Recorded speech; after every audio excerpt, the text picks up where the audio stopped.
in association with Kutumb app. अनेक ग्रुपों से पाइए छुटकारा, आपके संगठन का अपना ऐप कुटुंब ऐप।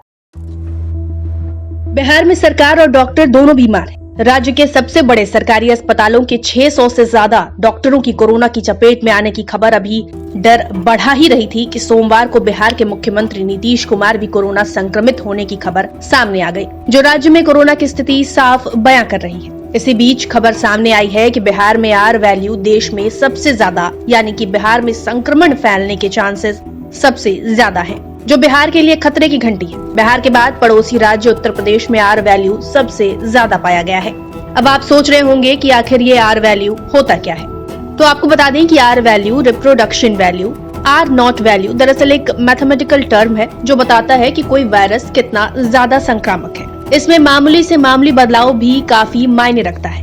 आर नंबर या वैल्यू का 1 पर होना इसमें काफी अहम है। वैल्यू के 1 के ऊपर या नीचे जाने पर पूरा खेल बनता और बिगड़ता है। आर वैल्यू यानी यह बताती है कि कोरोना से इन्फेक्टेड एक व्यक्ति से कितने लोग इन्फेक्ट हो रहे हैं या हो सकते हैं। अगर आर वैल्यू 1 से ज्यादा है तो इसका मतलब है कि केस बढ़ रहे हैं, और अगर 1 से कम हो रही है तो ये केसेस घट रहे हैं। उदाहरण के लिए इसे ऐसे भी समझ सकते हैं कि अगर 100 व्यक्ति इन्फेक्टेड हैं और वे 100 लोगों को इन्फेक्ट करते हैं तो आर वैल्यू 1 होगी, पर अगर वो 80 लोगों को इन्फेक्ट कर पा रहे हैं तो यह आर वैल्यू 0.80 होगी। बिहार में यही आर वैल्यू 2.08 है, यानी बिहार में एक कोरोना संक्रमित व्यक्ति कम से कम 2 और लोगों को संक्रमित कर रहा है, जिसका सीधा मतलब है कि राज्य में कोरोना के मामले तेजी से बढ़ेंगे। ऐसे में सरकार को ज्यादा से ज्यादा टेस्टिंग करवाने की जरूरत है, लेकिन यहाँ इसके उलट राज्य में टेस्टिंग कम हो गई है। एक ही दिन में 45,000 टेस्ट घटा दी गई और इस वजह से कल आम दिनों के मुकाबले 300 कम पॉजिटिव केस मिले हैं, जो कोई अच्छी बात नहीं,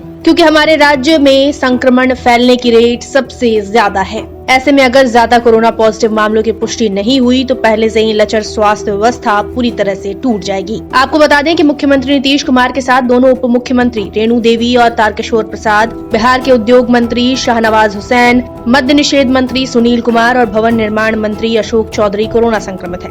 राज्य में बढ़ते मामलों के बीच कल ही बिहार विधान परिषद को भी 16 जनवरी तक के लिए बंद कर दिया गया है। ऐसे में सरकार को चाहिए कि राज्य में ज्यादा से ज्यादा टेस्ट करवाए और कोरोना के मरीजों के लिए व्यवस्था दुरुस्त रखे। वहीं आपको और हमें चाहिए कि हम कोरोना के नियमों का पालन करें, मास्क लगाएं, हाथों को धोते रहें और सुरक्षित रहें।